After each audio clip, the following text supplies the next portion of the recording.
Good morning. My name is Jovaana, and I am a senior here at Central High School, and I will be your host for today's episode of A Different World 2.0. Today, we will be discussing women in power, and more specifically, women in the corporate world. Today's guests have climbed the corporate ladder, shattered the glass ceiling, and raised the bar high. Please welcome Sharnesa Miles and Rhonda Iglesias. Thank you. Being that this is a Central podcast, we have a Central alum joined by us, Miss Miles. How does it feel to be back home? Walking through these hallways, looking at those yellow lockers, looking down at the cafeteria, it was very nostalgic. It was, it just brings me joy. It's like, wow. I just graduated last year, so, not much has changed, but so much has also changed as well. It's just joyful to look back and say, wow, this used to be me, and to just know that each one of the students walking through these halls has their own individual, very bright future, all because they go to Central, Yes. But yes, it's a great feeling. I can say that. And I love that, honestly, because I feel like when it comes to Central alum, they always make sure to come back and pour back into the community. And I think Central's just so good at that, and it's really a family and a community here, and everyone who comes is really welcome. And Miss Iglesias, you didn't go to Central. Where did you go? I actually went to school in Indiana, so I'm a Hoosier. Don't hold that against me. But I went to school in a very small community, so I feel like I had 1,000 moms always kind of looking out for me, which was good until you get to be a teenager, and it's a little more tough. But I loved being surrounded. However, I will say, when I first took the tour with Sharnesa of the school, I am blown away at how wonderful this school is from an educational standpoint and the opportunities and doors it's going to open. So I wish I did go here. Yes. And I know, I love to hear that was a great experience for you. I think Central just really thrives on just being open to welcoming others. Mm-hmm. And I feel like everyone who comes here just can really blossom. And with education being so vital for both of you all, how do you feel like your educational journey has shaped your career to what it is now? Yeah, that's a great question. You just mentioned something as you were segueing into this question about blossoming. Mm-hmm. I blossomed here at Central. Like you went to a small school. You had a lot of support. Central's a big school, but everybody still supports one another. Wonderful. The teachers support us. The counselors support us. They make sure that we are aware of the opportunities, and that was life-changing for me. I come from a very small family. I'm the first generation college student, and before Central, I didn't know. A lot of people may not believe that or understand how you can't know what you don't know, but I didn't know about college. I didn't know about the opportunities that were out there in the world waiting on me.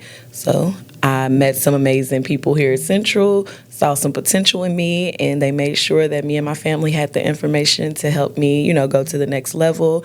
And, I've been climbing, my education has been an important part of that. I've stayed enrolled in school. When I'm not in school, it's a program, some type of certificate, but continuing my education in whatever I'm doing.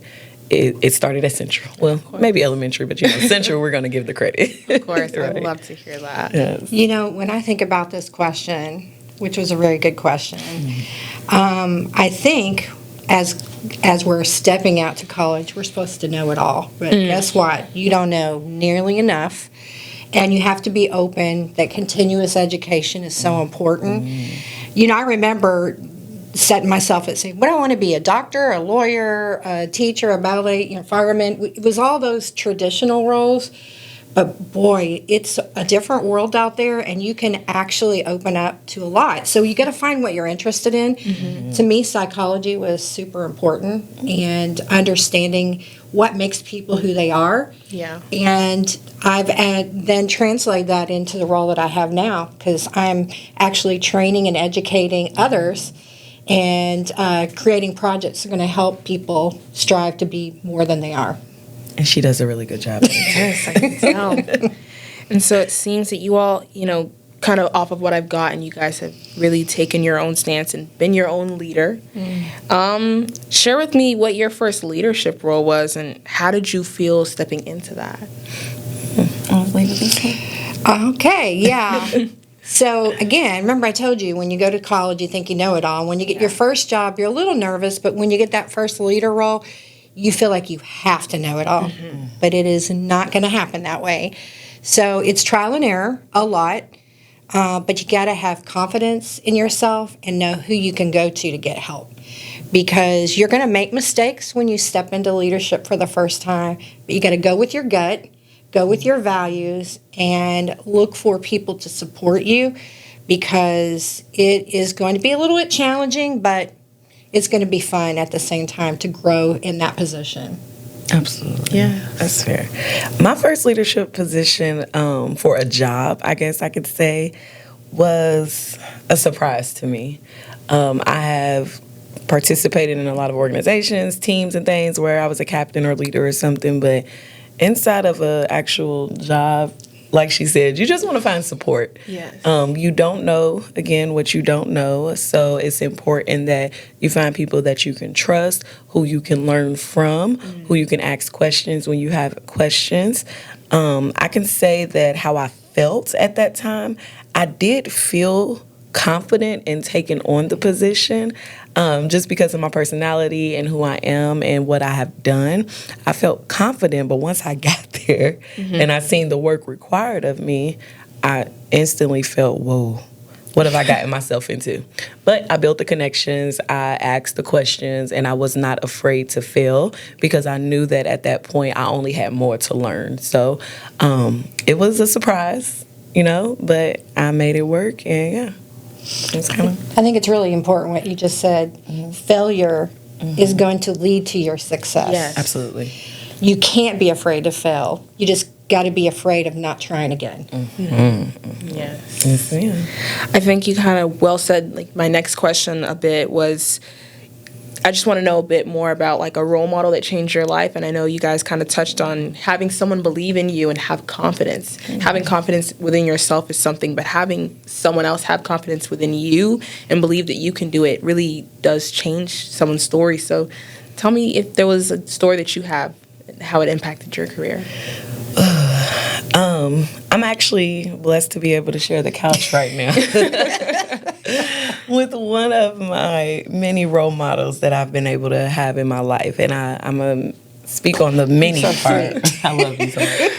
I want to speak on the many part really fast before I jump to her because it really has been so many. Like I mentioned, I'm a first-generation college student. I didn't have anyone at home who could really inspire me to what my heart was leading me to because at the time I didn't know. Yeah. I just know that I felt different. I cared a little bit more. I was passionate about other things. So it was in these places that I was showing up at school, in my organizations, when I went to college, when I joined my sorority, when I went into the workplace, I have always found someone to be an inspiration to me, someone that either seen it in me or I seen it in them, and we made a connection, we made a bond.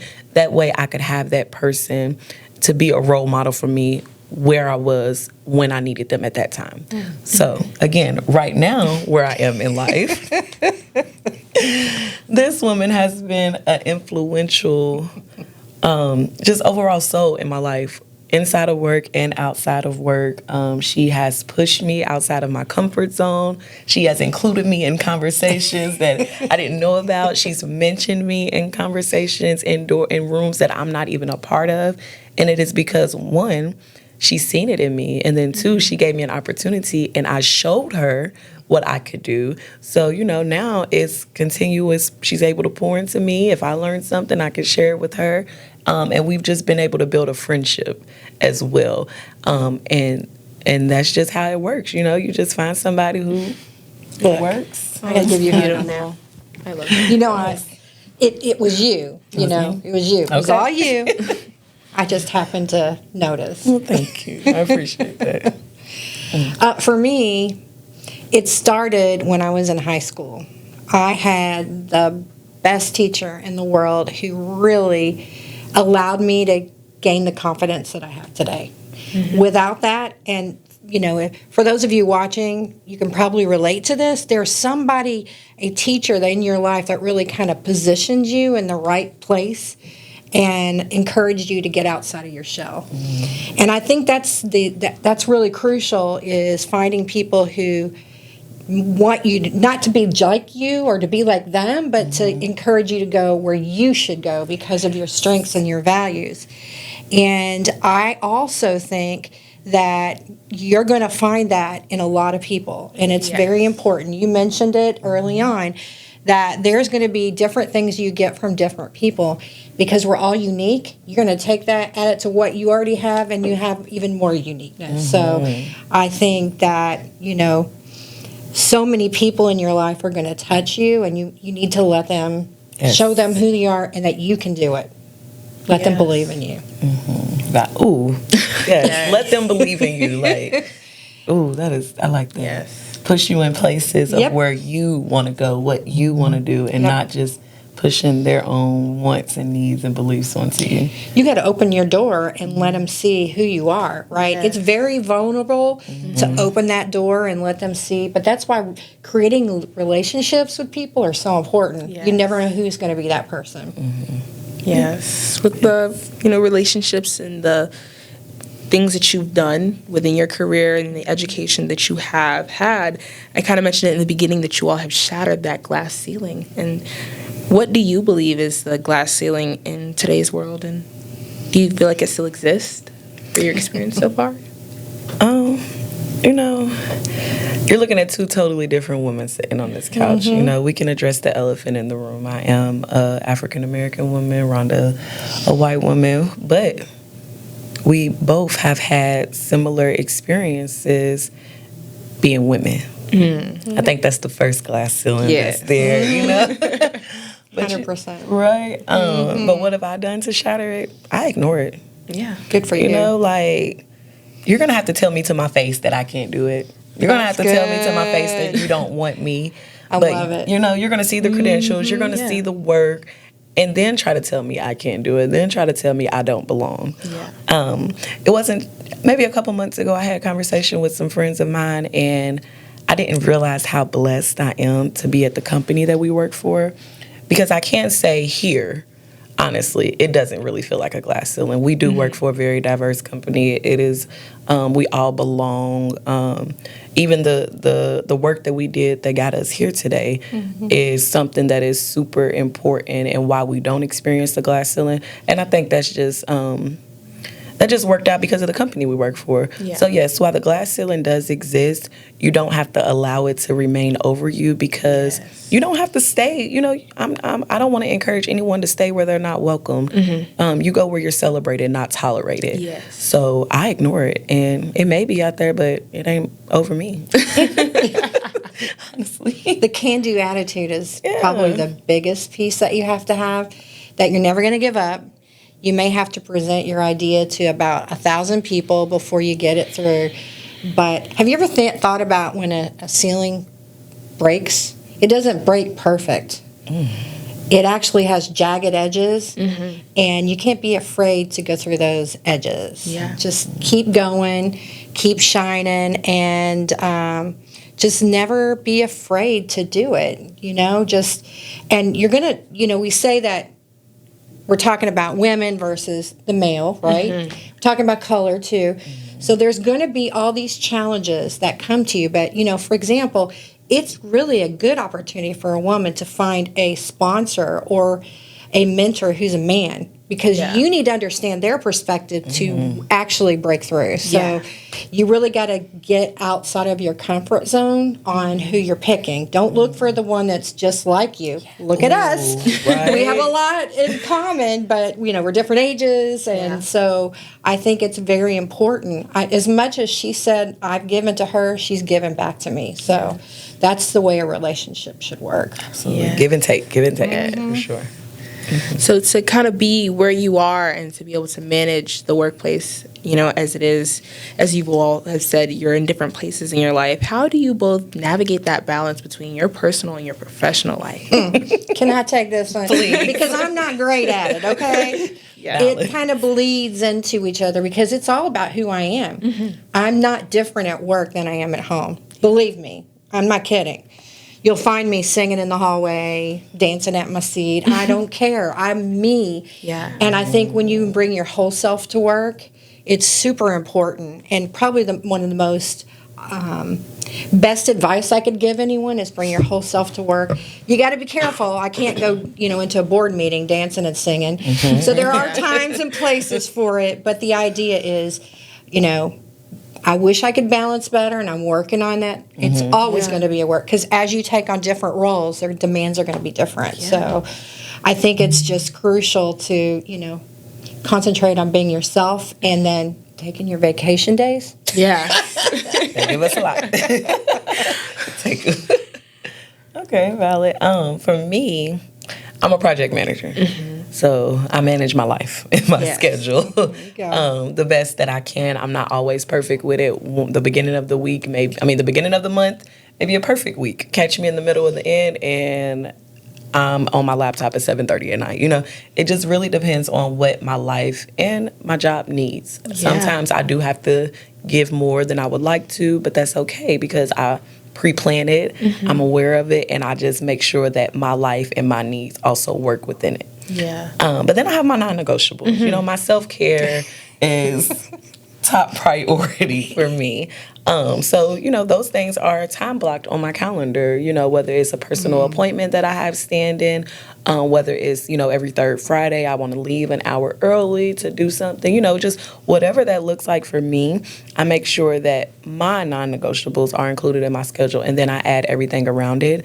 But, as we're women, we're leaders. Yeah. So it's one thing I'm learning about being a leader is rarely about you.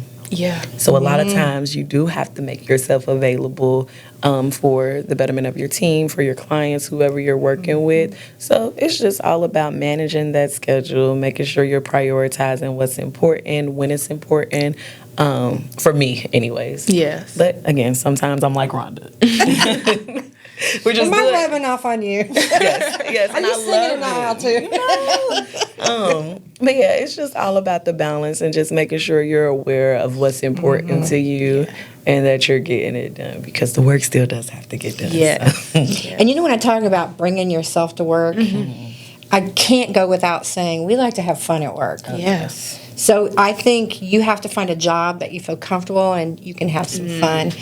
We get to use leadership skills with what we call business resource groups. So we're able to do stretch roles. So we get to practice leadership having fun. So if those two can go together, they should. Right? Absolutely. So that's just how we balance it out. I think that's so important. So would you say it's really like the job that you're working at and like the place, the environment? Oh, absolutely. You got to be comfortable with being you. Yeah, it's important for you to do research when you're looking for a job. Like when you first get out there, career. There we go. Yes. Not a job, not a job, a career. But you're gonna try different things and go to different places. But you really need to do research to understand what their values are, what they hold as like their standards. So I think those are all super critical to learn up front so that you're going to be happy. Yeah. And if you can't find it, ask in the interview. Ask how the culture is. What type of engagement do you do with your team? Like how do they welcome new team members? These type of things should be asked. That way you can know if you're going to be comfortable or not there. You don't want to walk in and you got to walk on eggshells or, you got to figure 100%. Out if you're comfortable. Are you safe? Just ask. You should be from the jump. You should be from the jump. Yep. But for my last question, I want to ask you all, as we are in Central that I've mentioned before, we really strive on being leaders of positive social change. And so I was just hoping that you could leave us with some advice on maybe a leadership skill that you think is important for this generation of students to have. This generation of students. Love y'all so much. But I think I already mentioned it, and I'm going to go back to it. Leadership is not about you. Yeah. I think that is something that has to be understood. If you want to be a leader, you cannot be selfish. Yeah. You have to be considerate because this generation, you all care about your feelings. Yeah. Yeah. Like, you gonna care about your feelings, and you want to be a good person to allow people to trust you, to allow people to want to follow you, and allow people to be able to be vulnerable with you. Vulnerability is important. So you can be the best leader that you are. And then just one other tad bit is you want to be adaptable. Yeah. You know, as a leader, you're working with different people, different personalities, different projects, different goals, whatever it is. You have to make sure that you are able to adjust and adapt to whatever is needed for you at the moment. You can't just try to show up the same every day. It's not going to work. Yes. Yeah. So that's what I got. Adaptable? Let's talk about adaptability. The world is changing so fast. AI is really taking over. And, I guess the biggest thing I can tell people is as you go, generations learn differently. They think differently. They act differently. They want differently, have needs differently. It's all different. And you got to stay in tune with that. So listening is in research, you should stay current on what's happening. If you're afraid of AI and you're not taking advantage of the technology that's out there, you're missing the boat. You've got to really think about how does this relate to my team and ask them. Get together and talk about things that scare you because you're going to learn from them too. And then my biggest thing, I can't leave this day without saying, getting a mentor is so important. More than one. You got to find them. And a sponsor, though they're different. A mentor is somebody who can help direct you, where a sponsor represents you. Yes. So they're in those rooms you're not even in. And they can say, you know what, Sharnesa would be really good for that. So you got to have those folks in your life, and it's got to be more than one. Yeah. Absolutely. She's so smart. So we want to tell people, make sure you are adaptable, make sure you are listening.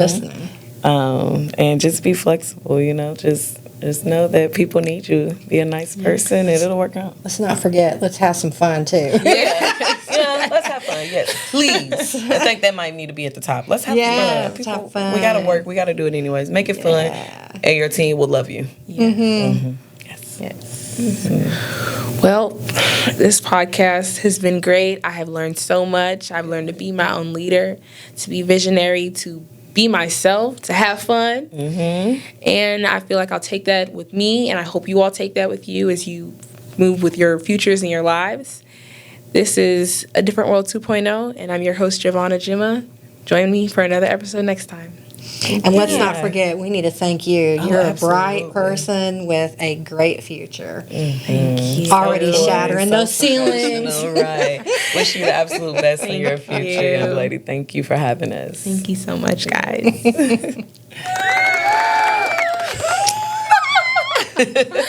I have to say, I think that was the